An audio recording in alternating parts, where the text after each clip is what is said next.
Bismillahirrahmanirrahim. Assalamualaikum warahmatullahi wabarakatuh. Alhamdulillah, wassalatu wassalamu ala rasulillah wa ala alihi wa sahbihi wa man wala wa ba'd. Allah subhanahu wa ta'ala memerintahkan kita untuk membaca Al-Quran. Dan Rasulullah SAW juga memerintahkan kita untuk membacanya. Iqra'ul Qur'ana fa innahu ya'ti yawmal qiyamati syafi'an li ashabihi. Bacalah Al-Quran, karena membaca Al-Quran akan menjadi syafaat bagi orang yang membacanya di hari kiamat.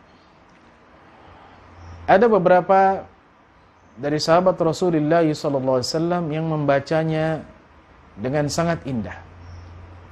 Karena juga Nabi SAW diperintahkan untuk membaca Al-Quran dengan langgam, dengan lagu, dengan nada.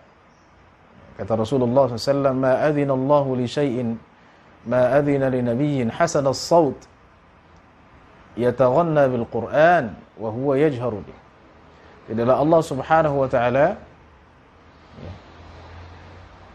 mengizinkan kepada sesuatu atau mendengar sesuatu apa yang diizinkan kepada Nabi SAW yang memiliki suara yang bagus, agar ia membaca Al-Quran dengan suaranya yang indah itu, ia mengencangkan dan mengeraskan bacaannya itu. Maka ini adalah hadis tentang bahwa kita diperintahkan untuk membaca Al-Quran dengan langgam, dengan seni, sebagaimana Nabi SAW diperintahkan oleh Allah Subhanahu Wa Taala untuk membacanya dengan seni. Di antara sahabat-sahabat ridwanullah alaihim yang membaca di hadapan Rasulullah SAW adalah Ubay bin Ka'ab. Di mana Ubay bin Ka'ab pernah dipanggil Rasulullah SAW, diperintahkan untuk membaca Al-Quran di hadapannya. Kata Ubay, "Ya Rasulullah, bagaimana mungkin aku membaca Al-Quran di hadapanmu, sedangkan Al-Quran diturunkan kepadamu, bukan kepadaku, turun kepadamu." Kata Rasulullah SAW, "Uhibbu an asma'ahu min ghairi." Aku ingin mendengarkan Al-Quran dari orang selainku. Maka Ubay bin Ka'ab membacakan surah Al-Bayyinah, "Lam yakunil ladzina kafaru," sampai akhir surat.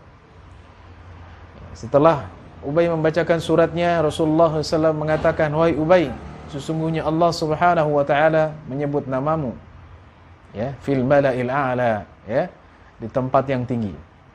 Menyebut namamu di sisinya." Maka Ubay mengatakan, "Ya Rasulullah, apakah Allah menyebut namaku?" Kata Rasulullah, "Betul, Allah menyebut namamu." Maka Ubay bin Ka'ab menangis radhiyallahu an, karena disebutnya nama Ubay bin Ka'ab. Ubay bin Ka'ab, di sisi Allah Subhanahu wa taala ini menunjukkan kemuliaan Ubay bin Ka'ab, dan tidak semua orang mendapatkan keutamaan ini. Subhanallah. Dan ini juga menunjukkan bahwa Rasulullah sallallahu alaihi wasallam terpukau dengan bacaan Ubay bin Ka'ab. Sangat sangat senang mendengarkan dari sahabat-sahabat ridwanullah alaihim bacaan Al-Quran, wabil khusus mereka yang memiliki suara yang indah. Sahabat lainnya adalah Abu Musa al-Ash'ari radhiyallahu anhu. Abu Musa al-Ash'ari juga sahabat Rasulullah SAW yang memiliki bacaan Al-Quran, yang memiliki suara yang indah dalam membaca Al-Quran.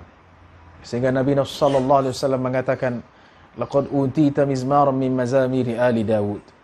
Ketika Abu Musa al-Ash'ari membacaan Al-Quran di hadapan Rasulullah SAW, kata Rasulullah, "Wahai Abu Musa, engkau telah diberikan seruling dari seruling keluarga Dawud alaihi salam." Ini adalah kinayah atau kiasan betapa indahnya bacaan Abu Musa al-Ash'ari radhiyallahu anhu.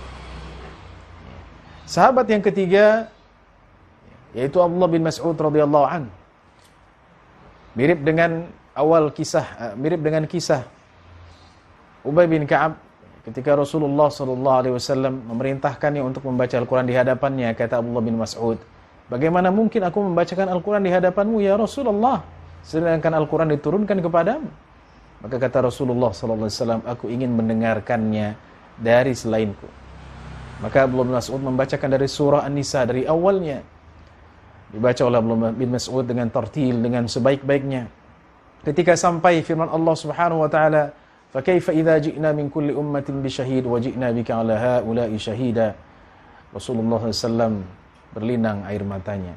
dan menangis. Beliau mengatakan kepada Abdullah, "Wahai Abdullah, hasbuk, cukup sampai situ, cukup sampai situ."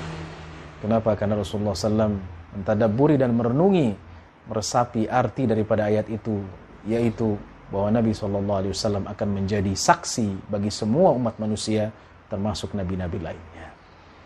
Hal itu tidak mungkin terjadi jika Abdullah bin Mas'ud tidak membacanya dengan tartil, jika Abdullah bin Mas'ud tidak membacanya dengan baik, dengan nada yang indah.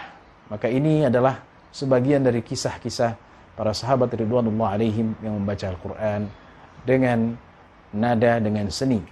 Ya, semoga Allah Subhanahu wa taala memberikan kita inayah dan taufiknya agar kita bisa membaca Al-Quran dengan sebaik-baiknya. Sallallahu ala nabiyina Muhammadin wa ala alihi wa sahbihi wasallam. Assalamualaikum warahmatullahi wabarakatuh.